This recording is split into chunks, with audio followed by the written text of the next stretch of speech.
The knocking started at 2:17 a.m. Not loud, not frantic, just 3 slow taps, measured, deliberate, coming from somewhere behind the rest stop. I froze in the driver's seat, engine idling, heater rattling like it might give up at any second. Snow pressed against the windshield in thick wind-smeared sheets, swallowing the world beyond the weak yellow glow of the parking lights.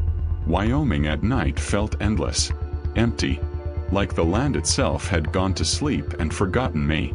Tap, tap, tap. I checked my mirrors. Nothing. The rest stop building stood 50 yards away, concrete, squat, half buried in drifting snow. Its windows were dark, closed for the season, according to the sign I'd barely noticed when I pulled in. No other cars. No tracks except my own, already filling in. Another knock. Closer this time. Not on the building. On my car. The sound came from the back seat door. My breath fogged the glass as I turned. Heart punching hard enough to hurt. The door handle didn't move. No shadow crossed the window. Just the sound. Knuckles against metal, patient and sure, as if whoever stood there knew I was listening. I reached for my phone. No signal. Just the time glowing white and accusing. 2:18 a.m. The knocking stopped. Silence rushed in, heavy and absolute. Even the wind seemed to hold its breath. Then a voice, soft, almost polite, came from right outside the glass. "Hey," it said. "I know you're awake." I don't remember deciding to stop. That's what bothers me most when I think back on it. Not the knocking, not the voice, not even what came later. It's the way my hands turned the wheel on their own. How the exit sign slid past my headlights like it had been waiting for me all along. Rest area, 1 mile. I'd been driving for hours. The road through southern Wyoming had flattened into a white tunnel, sky and ground bleeding together until there was no horizon, just motion and wind. Snow ticked against the windshield in dry, needling bursts. The radio had gone silent sometime after midnight, fading into static no matter how much I turned the dial. I told myself I was tired. That was enough of a reason. The rest stop appeared suddenly, a dark shape hunched beside the highway like something abandoned mid-thought. No lights except a single flickering pole lamp in the parking lot. No plowed lanes. No welcome sign. Just concrete, snow, and wind. I pulled in anyway. That should have been my first warning, the quiet. When I shut off the engine, the world didn't rush back in the way it usually does. There was no distant traffic. No animals. Even the wind felt muffled, like it was blowing through layers of cloth instead of open air. I stayed in the car. The heater clicked and groaned, coughing out air that smelled faintly burnt. Frost crawled along the edges of the windows, blooming like pale veins. My phone showed 1 bar, then none. No texts. No missed calls. Just the time ticking forward uncaring. 2:13 a.m. I leaned my head back against the seat and closed my eyes. Just for a second. Long enough to breathe. That's when I heard it. A sound, not loud enough to be urgent, not sharp enough to be alarming. At first I thought it was the wind-shifting snow against the car. But it came again the same way with the same rhythm. Tap, tap, tap. I opened my eyes. The sound was wrong. Too intentional. Too evenly spaced. I listened harder, every muscle tight, pulse thudding in my ears. Nothing followed. No footsteps. No scraping. Just silence settling back into place like it had been disturbed and didn't appreciate it. I told myself I was imagining things. Then I saw the condensation on the backseat window shift, like someone had leaned close enough to warm the glass. I turned slowly. The backseat was empty. No movement. No shadow. Just my own reflection, stretched and pale in the dark. The door locks were still down. I checked them twice, fingers shaking despite myself. I laughed once. Short, breathless. The sound felt too loud inside the car. "Get a grip," I muttered. The words vanished as soon as they left my mouth, swallowed by the quiet. I considered leaving. The highway was right there, a pale strip beyond the lot.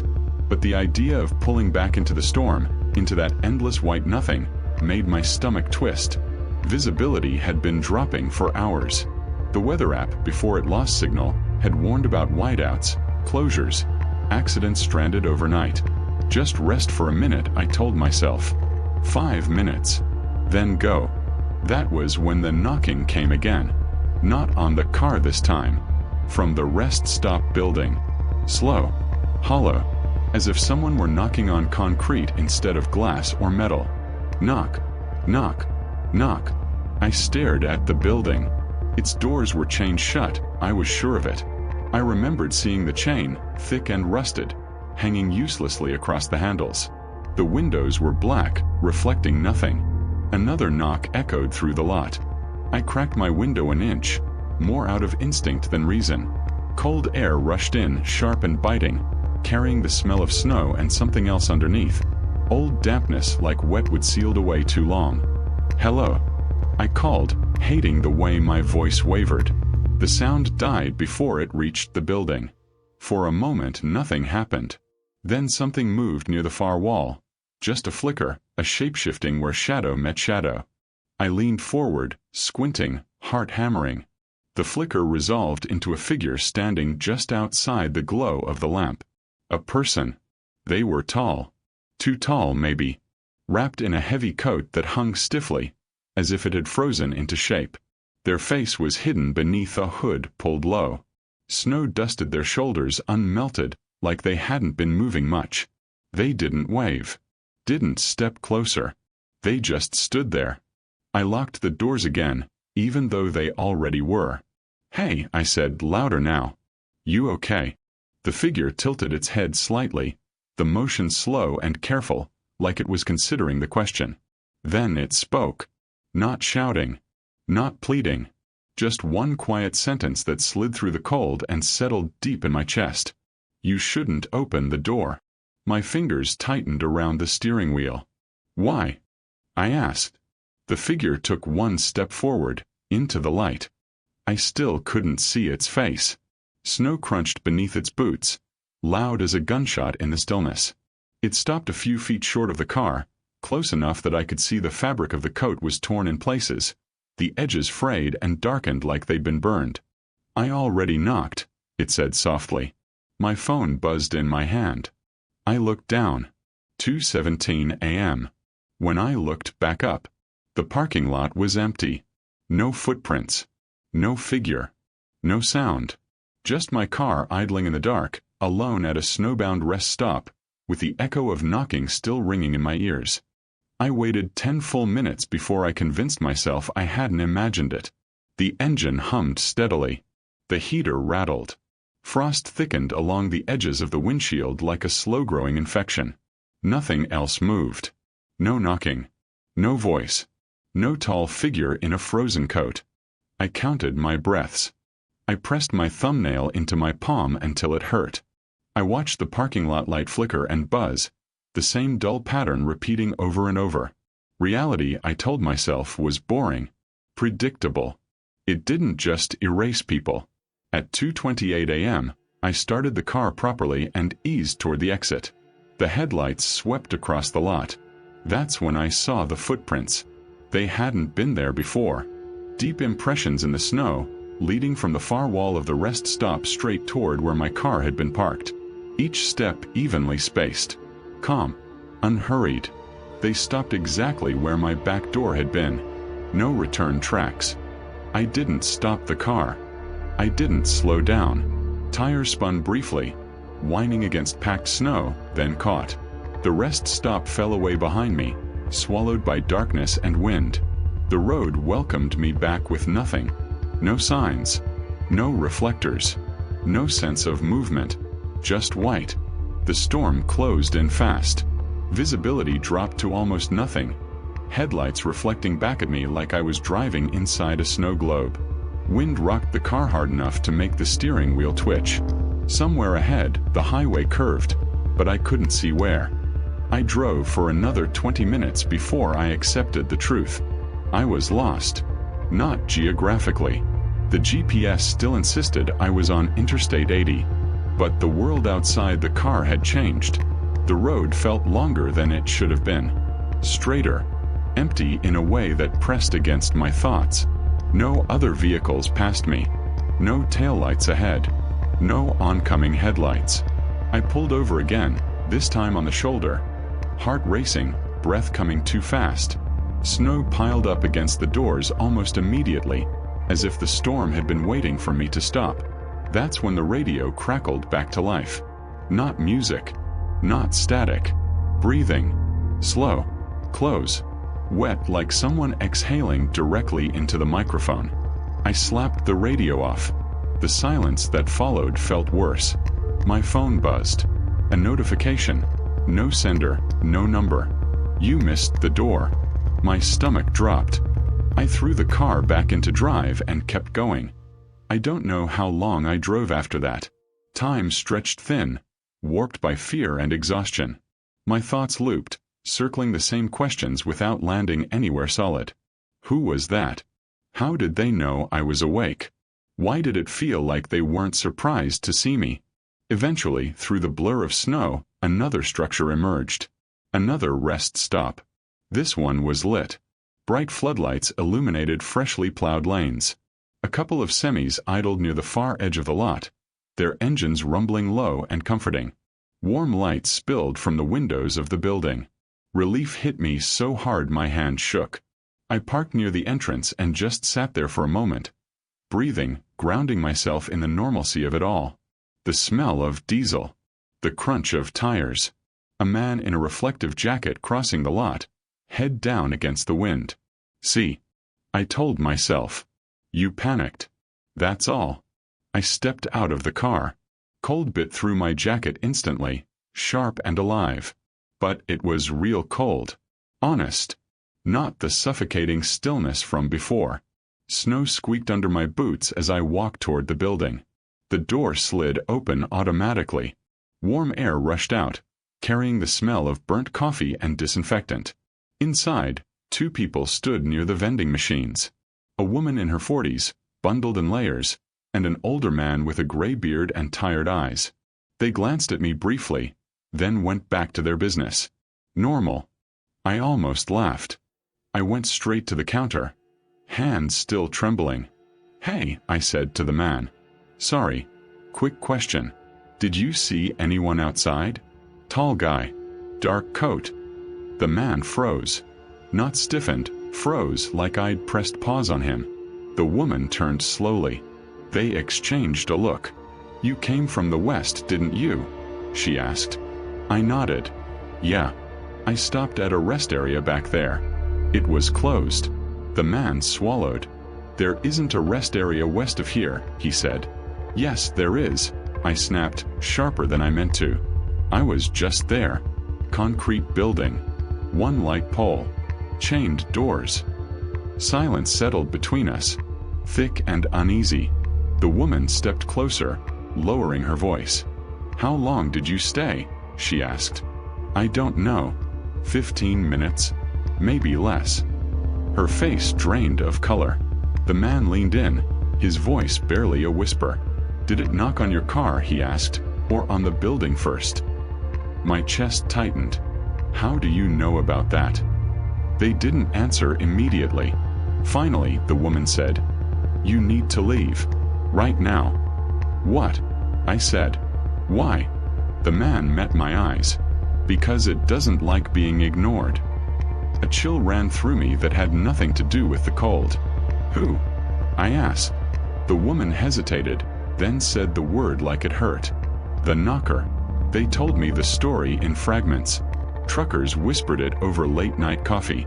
Locals avoided certain stretches of road after dark. Officially, nothing existed. No reports. No closures. Just stories that never stayed in one place long enough to be pinned down. A rest stop that sometimes appeared in storms. A knocking heard by those who stopped too long. A voice that always sounded familiar, even if you couldn't place it. It doesn't force its way in, the man said. That's the rule. Then what does it do? I asked. The woman's hands trembled as she wrapped them around her cup. It waits, she said. It follows. And when you open a door somewhere else, home, car, motel, it finishes the knock. My phone vibrated again. I didn't look at it. I didn't open the door, I said.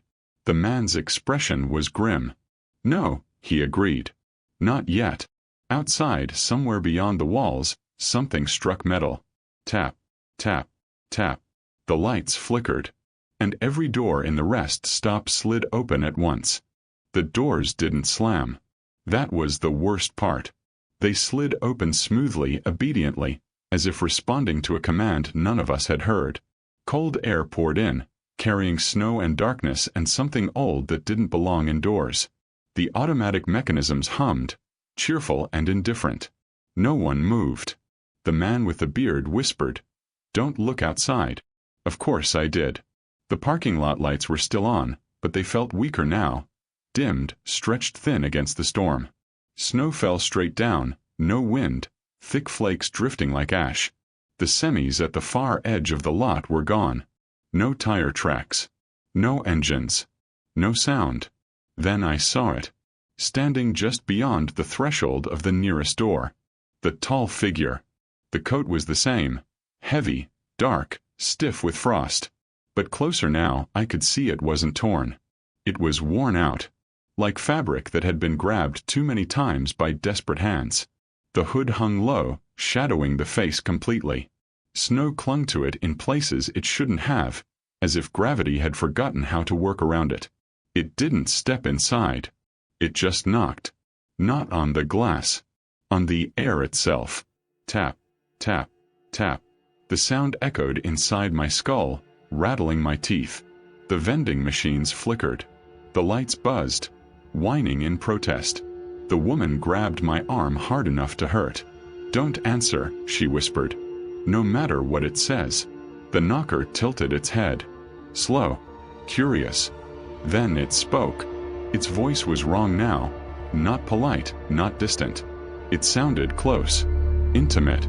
Like it had leaned in next to my ear. "You left me unfinished." I staggered back. "No," I said. "I didn't let you in." A pause. Then a soft, almost amused sound. "I know." The doors behind us slid shut all at once. Locked. The lights went out. Emergency lighting flickered on a second later, bathing everything in sickly red. Shadows stretched and twisted, clinging to corners that shouldn't have existed. The building felt larger now. Deeper. Hallways I didn't remember seeing opened where blank walls had been. The man cursed under his breath. "It's early," he said. "It's not supposed to be this early." "What does that mean?" I asked. "It means it's tired of waiting." The knocking started again. This time from inside the walls. Concrete thudded softly, rhythmically, as if something were testing every surface, learning the space. Tap, tap, tap. From the bathrooms. From the ceiling. From behind the vending machines. The woman backed toward the counter, eyes wide. "It needs a door," she said. "A clear one. Someone has to." "No," I said immediately. "No. I'm not opening anything." The knocker laughed. It wasn't loud. It didn't echo. It came from everywhere at once. "You already did," it said. Every memory slammed into me at once. The way my hands had turned the wheel without thinking. The way the rest stop had appeared out of nowhere. The way it had known I was awake. "You invited me when you stopped," it continued. "You listened. You answered. You stayed." The emergency lights began to pulse. Red. Dark. Red. The knocking grew faster. The man suddenly bolted. He ran for the maintenance hallway, boots slapping against tile. For a split second nothing happened. Then the door at the end of the hall opened. Not slid. Opened inward. The man screamed. It cut off abruptly, like a switch flipped mid-sound. Silence followed. The knocking stopped. The knocker stepped inside. The temperature dropped instantly. Frost spread across the floor in branching patterns, racing outward from where it stood. Its boots left no prints. Its shadow bent the wrong way, stretching toward us instead of away. The woman sobbed quietly. "I told him," she whispered. "I told him not to run." The knocker turned toward me. I felt its attention like weight on my chest. "You're the one I followed," it said. I couldn't breathe. "What do you want?" I forced out. It took a step closer. The hood shifted. For the first time I saw its face. It wasn't monstrous. That was worse. It was familiar. Not someone I knew, someone I almost recognized. A face made of suggestions. Features that rearranged themselves the longer I looked, pulling from memory, from strangers I'd passed, from people I'd once trusted and forgotten. A face built to be answered. "I want you to finish opening the door," it said. The emergency exit behind me clicked. Unlocked. I backed away, shaking my head. "No. No, no, no." The knocker's voice softened. "You're so tired," it said. "You don't have to drive anymore. You don't have to decide. Just open it. Just once." The door handle pressed lightly into my back. Tap, tap, tap. From the inside. The woman screamed. Something grabbed her ankle and dragged her backward into the darkened hallway. She clawed at the floor, nails breaking, mouth open in a soundless plea. The door slammed shut behind her. The knocker didn't even look. Its attention never left me. The lights died completely. In the darkness, I felt its breath, cold and close. "I knock," it whispered. "You open." My hand closed around the handle. Against my will. Against every screaming instinct. The knocking stopped. And the silence that followed was absolute. I don't remember opening the door. I remember the moment before, the weight of the handle in my palm, the way my fingers felt distant, like they belonged to someone else. I remember the silence stretching so tight it hurt, like the world was holding its breath. Then there was light. Morning light. Thin and gray, filtered through falling snow. I was sitting in my car. The engine was off. The heater was cold. Frost coated the inside of the windshield so thick it looked like lace. For a long time, I couldn't move. I couldn't even convince myself I was awake. When I finally did, my body moved all at once. Gasping, shuddering, lungs burning like I'd been underwater too long. The rest stop was gone. Not dark. Not abandoned. Gone. Just open land where it should have been. Snow draped smooth and untouched, no concrete, no light pole, no tire tracks except my own, half buried, already fading. The highway stretched ahead and behind me, empty but real, painfully real. My phone buzzed. Signal. Full bars. A dozen missed calls. Voicemails. The time read 7:41 a.m. 5 hours had passed. I got back on the road. I didn't stop again until Cheyenne. They asked me questions later. State troopers. A highway patrol supervisor with tired eyes and a voice trained to sound calm. They said I'd been reported by a snowplow crew. My car parked half off the shoulder, hazard lights blinking weakly through the storm. They asked if I'd been drinking. If I'd fallen asleep. If I remembered pulling over. I told them the truth. Most of it. They exchanged looks the moment I mentioned the rest stop. "There's no rest area there," one of them said gently. "Hasn't been for years." "What was there before?" I asked. The supervisor hesitated. "Nothing official," he said. "Just a place people used to stop." They let me go by noon. No report. No follow-up. Like it had never happened. I didn't sleep for 3 days. Every sound felt like a signal. Every quiet moment pressed in on me, waiting. When I did drift off, I dreamed of doors.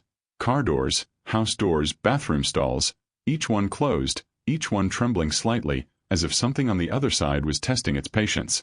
Tap, tap, tap. I moved apartments a month later. Then again 6 months after that. It didn't help. Because the knocking doesn't always come from outside. Sometimes it's in the walls. Sometimes it's in the floor beneath my bed, soft and thoughtful, like someone counting time. Sometimes I hear it when I'm halfway asleep, right when my guard is down. The worst part isn't the sound. It's the feeling that comes with it. The certainty that it's not trying to break in. That it already knows every door I own. I've learned the rules now. I don't answer voices I recognize too easily. I don't stop when I'm tired enough to forget why I'm driving. And I never ever open a door right after the knocking ends. Because that's when it's closest. Last night, at exactly 2:17 a.m., I heard it again. Not on my door. On the inside of my closet. 3 slow taps. Patient. Waiting. And this time, it sounded almost grateful.